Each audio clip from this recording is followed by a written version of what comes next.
This is Dr. Carmen Bryant, the host of Redefining Yourself, and my program is called Overcoming Narcissist Abuse. First of all, I would like to thank every viewer that is a new subscriber to my channel. Thank you so much for coming. Thank you so much for subscribing.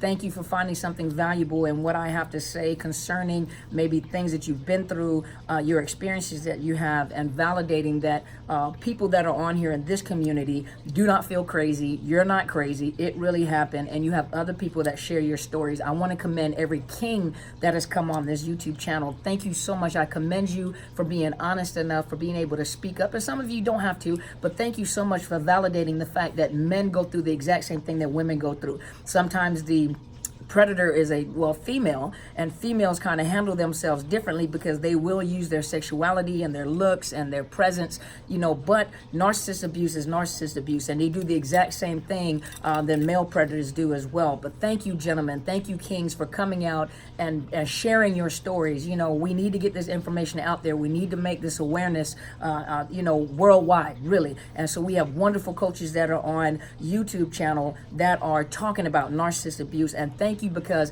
domestic violence is underreported when it comes to men, and a lot of men will not disclose or talk about, especially because of the positions they may hold or the people that they may know, or the fact that they're men. A lot of men won't speak up and say, this is what I went through. And so I really commend you, kings. Thank you for sharing your stories. Thank you for encouraging the women, and thank you for educating us as well. This is how we get to know what this looks like, both male and females.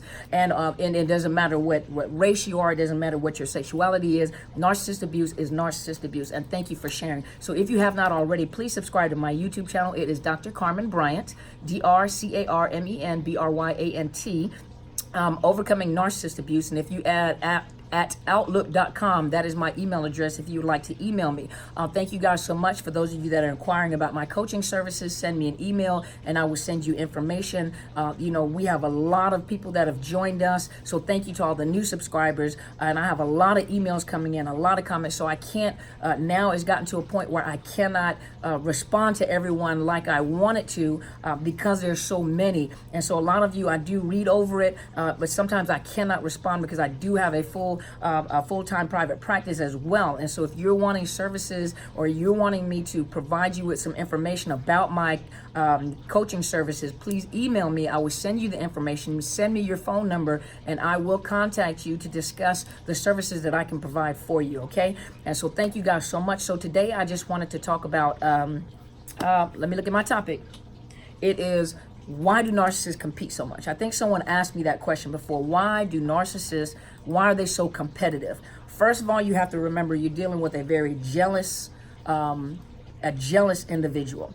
Okay, and you think to yourself, why are they so jealous? Okay, first of all, you have to remember, and if you go to Psychology Today, let me look at the topic. Psychology Today is under why narcissists may be so jealous, competitive, and mean. And so I wanted to focus on the competitive part. Let's look. And one of the things that they talked about as well, and something that I've talked about in the videos, is you have to remember that whatever traumatic event has happened to the narcissist normally has happened in their developmental age, in their developmental stages in childhood. And so if you think of like most kids, little children, everything is no and mine. And if you look at, the teenagers, when you get into school, a lot of them are very competitive when it comes to like sports, competitive when it comes to like academics. Females can be catty, who's the cutest, who's the most popular, who's most likely to succeed. These are like the formative years for most adults. Well, a narcissist has been injured in those developmental stages, usually in a young part of the developmental stage. And so remember, when they have been traumatized, chronologically, they may grow up to be 40, 50, 60, however old they are, but emotionally and sometimes even mentally, most of the times even mentally, they are developmentally arrested. So there is a trauma that has happened where they did not get through those developmental stages. And so they're kind of stuck in that age, even though they may have grown people responsibilities and families. But if you deal with them, and most of you have said it, when you're dealing with them, it's like dealing with a child, the way that they argue, the way that they talk. And so remember, everything about them, and let me see what it says here, everything about them is very childish. even as they go up the scale of narcissism, meaning the lower narcissist to the mid-range narcissist to the greater narcissist, they do mature within their narcissism. When I say mature, meaning that they just the game becomes better because of the type of people that they're meeting. So when they meet people, they always look at people as sources of supply to feed their ego. And so they compete with you because you are a challenge to their ego. And so let me explain that. So when they're looking at people and when they're looking for supply, they're looking at supply. It's all about them. So it's not about getting together with a person and building a life or building an empire or whatever. They're getting with you to figure out, if I connect with you, how much better will that make me look? How much better will that make me be? You can be, and think about it, for many of you guys, you're heartbroken and you look at yourself like, I'm a failure, I'm nothing, I've lost everything, but you have to remember that if you take away the mask of a narcissist, the narcissist actually is a very vulnerable, low self-esteem, mean, hateful individual that is very competitive, has a very low, high. Well, their ego is huge because they've created this huge ego. They've created this persona and this image and this illusion of grandiose, and they're so smart and so educated, and usually, and it's sad because think about it, it's kind of oxymoron because they get with people that are beyond where they are. And it doesn't matter if you're a manager at McDonald's. It doesn't matter if you're a nuclear physicist or the greatest actor on this earth. They never see themselves at your level. So they connect with you because they see you as being better than them. So they have to figure out, if I connect with you, it makes me look a certain way. You're going to make me feel a certain way. There's a certain way people are now going to, everything they do is for you to say something or for people to look at them and make comments and make them feel good. They're always looking for some sort of supply. So they connect with you and then they mimic you. They mirror you. They try to pick up on your language. They want to know if you're a doctor, they try to pick up on the terminology and the lingo of the medical professions. If you're military, they pick up on the lingo of military. If you are, it doesn't matter what position you hold, they pick up on that lingo. They look to see how you conduct yourself. They look to see how you talk, your facial expressions. You can even watch them, with their facial expressions, they'll adopt your facial expressions. So if you look at them in disdain, they'll start adopting those facial expressions and using them on you. And so remember, they don't have their own identity. And so the thing about it is when they connect with you, what happens is they're exposed. And so when they become exposed and the longer they're in that relationship, they become exposed because they realize how smart they are not or how much they really don't know. And you may have studied and taken your time and gotten this education and worked your way up the corporate ladder. They're the type, they're like those pyramid schemes, get rich quick schemes. Everything is, I got to get it real fast. They don't believe in taking time and building a career and building an education. Everything is, I want what you have and I want it right now. And I want to have what you have and I want the education. I want the degree that you have and I want this, I want that. So I'm going to connect with you and I'm going to figure out how you did it. If you're a type person that likes to journal, you'll notice they'll start journaling because they're trying to figure out, it's almost like they're trying to figure out the formula how to get to where you are, when in actuality it's the hard work that you put in place to build yourself to get you where you are. But they're trying to figure out the formula. If I do A, B, C, D, E, then I'm going to end up like this. And it could be years of time that you spent building a corporation, building a business, doesn't matter what you've done.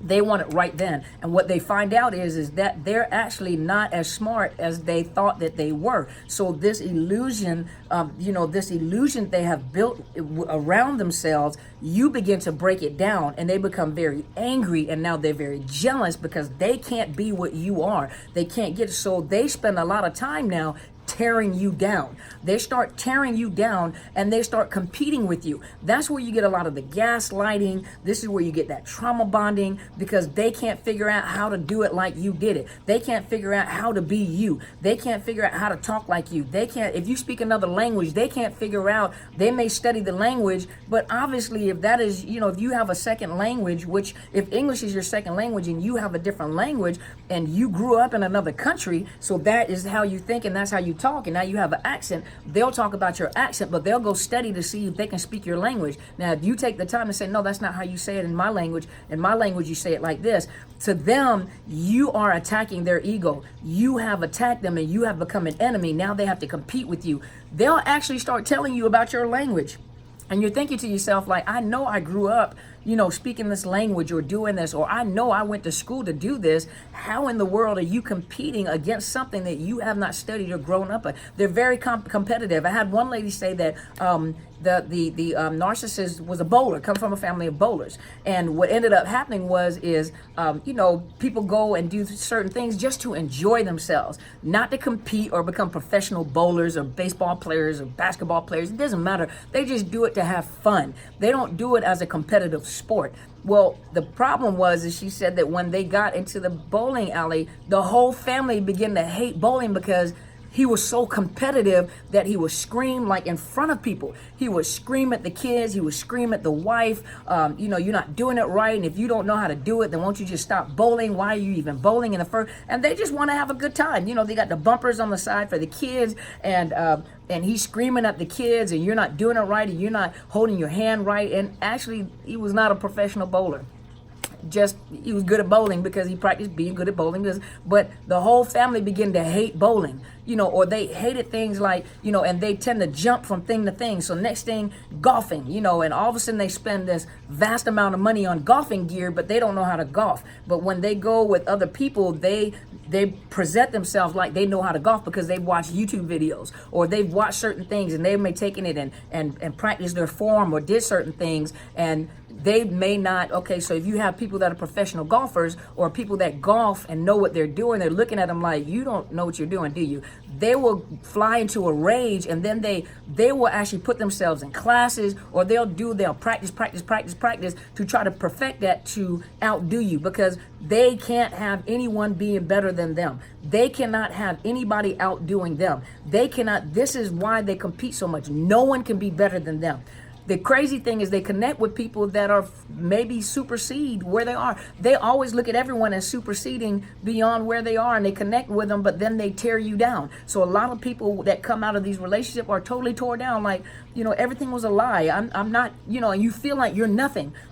And in actuality, you are everything that they wanted to be in the first place. And so here it says, let's look and see. Your success says here that to them, their mind is all or nothing. So black or white world. So if you are successful, anything that you succeed in, whether it's an education, whether it's a job promotion, and they're not being promoted fast enough, or if education or accolades, or people are talking about what a great counselor you are, what a great coach you are, or what a great sports car driver, or whatever they compliment you on, they can't handle it because your success ends up being a means. It says here means that they failed. Your success shows them that they have failed in their mind, instead of like women on here, women that compliment each other, a woman that compliments each other, brothers that compliment each other. And it doesn't matter if one of us is doing better than the other. It doesn't matter. You encourage that queen or encourage that king, because you never know when they get to a certain point, they may reach back to come back and get you. You've always been a supportive cheerleader, regardless of if I superseded you or not. You've always cheered me on, and so they'll reach back to help you. Where a narcissist doesn't look at that. They look at like the crab in the pot theory. If you get ahead of me, then it means that I'm not succeeding. If you get ahead of me, that means that everyone's going to see my failure and that I'm not that smart or I'm not that productive. And so they pull you back into that pot. They won't allow you to succeed, or they won't give you compliments, or they won't encourage you to keep going forward. When you're in a relationship with somebody, it's very encouraging for another person to encourage you. You go ahead, baby. You do it. You're doing your thing.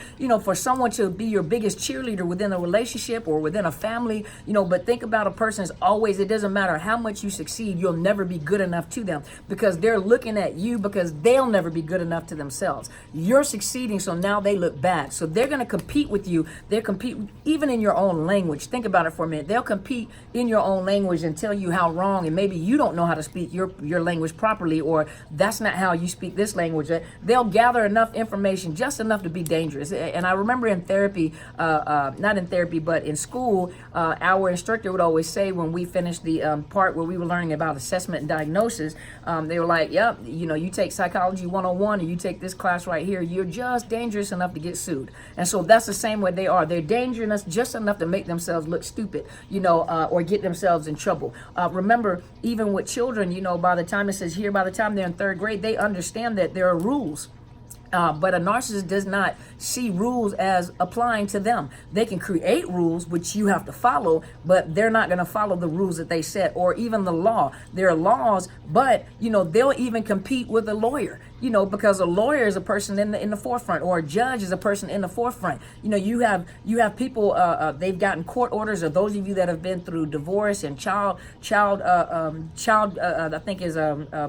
support cases, or cases dealing with your children. You know, they'll interpret the law how they want to interpret the law. They'll even, some of them are bold enough to even, you know, write the judge and say, well, in my opinion, this is what I feel. I don't think this should have been the way it is. And so I made a decision to change that. And this is what I'm doing.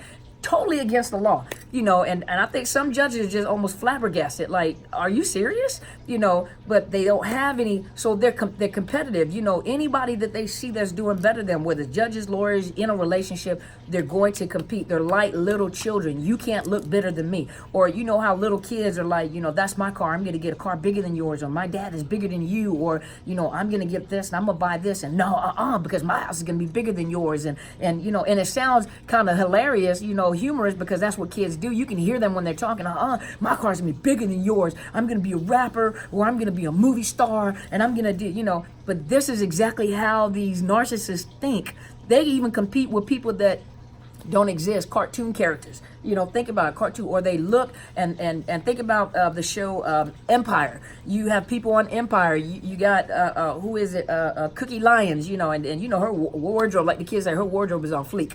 You know, but think about it. You have narcissists watching. Everything in their world is. I'm sorry, you guys, but everything in their world is competition, and they live in an imaginary world. They create things in their head, and so when they connect with you, you may look like a character off of a TV show, or they're looking at this show, or they're looking at, what is it, MTV Cribs they used to have at one time, or they're looking at people that have achieved this type of stardom, and so they have to mimic and make themselves look like this individual on television. And so they may find someone that may look like someone on that show, and they connect with you to create this illusion to people around them. And I think one gentleman was telling me that he had to tell one guy that was a narcissist. He said that he said, you do know that your world does not consist of TV cameras and rap videos. You know they have real lives after they come off of a video shoot. You know that, right? That, like, what you see, but you're living your life as if you are in a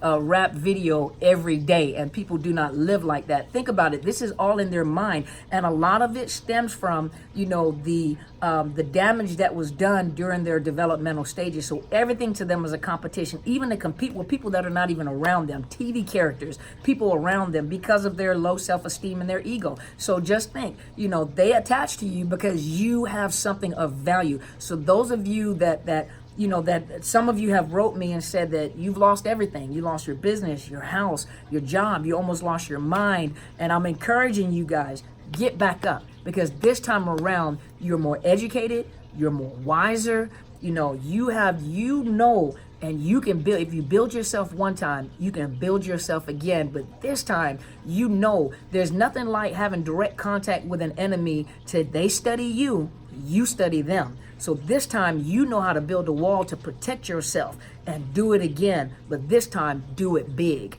And I think we had, let me think. I'm going to think one of the comments that was given.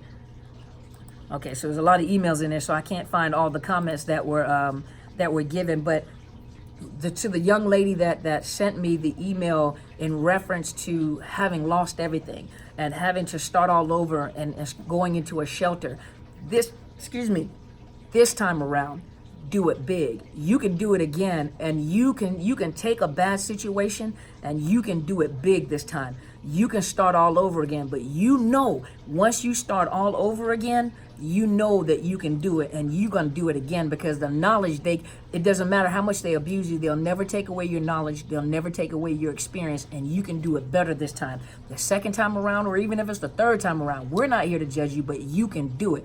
You can get back on your feet. You can start all over again. And the beautiful thing is when you get it back up, and we're here to support you, when you get it back up, you got people that are in your corner rooting for you and cheering for you. And I'm asking for you viewers, give this young lady some words of encouragement, because you're going to do it again. You're going to get up and you're going to do it again. And Ms. Janice, Ms. Janice made a comment. She said that, no, Ms. Janice, thank you so much for the compliment. I really appreciate it, beautiful queen. There was one, let me look. There was one, Jerica.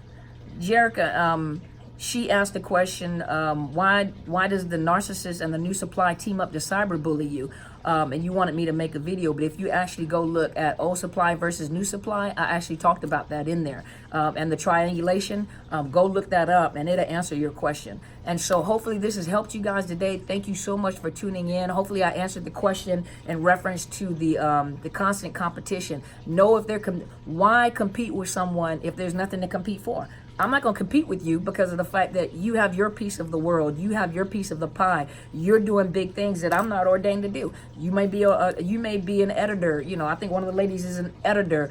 Some of you guys may be movie stars. You know, some of you guys are nuclear physicists and lawyers, that if we connect with each other, we can learn from each other. But there's no reason to be angry or to hate or be jealous of each other when we're succeeding. You never know, when you push someone forward to succeed, they'll reach back and come back to get you, say, you were my greatest cheerleader, and I want to make sure that you are successful as well. But a narcissist does not see that. You are a competitor, and how can you have an opponent and a defendant? You know, how can you compete against something unless you think it's better than you? So always remember, they're competing with someone that they look at as being better than them. You guys are great. Thank you so much. Please subscribe, hit the bell so you know whenever I upload new videos. You can also go to my Facebook page, Psychological Health Consultants and Services. You're welcome to like the page. I post videos on both. Sundays, I usually come on between 8 and 9 Pacific Standard Time, and I come on live so you can ask me whatever question you'd like to. If I have not gotten back with you on some of the questions that you're emailing me, please forgive me, because my email is so full. I'm going to create another email specifically for this YouTube channel, because I have clients, I have several businesses that I work, and so I'm going to create a separate email account that's just for the YouTube channel and the program. I'm also building another website so that if you guys are inquiring about services, you can go onto the website and get the information. Thank you so much for your support, and as my friend always says, go and be great, and I mean that.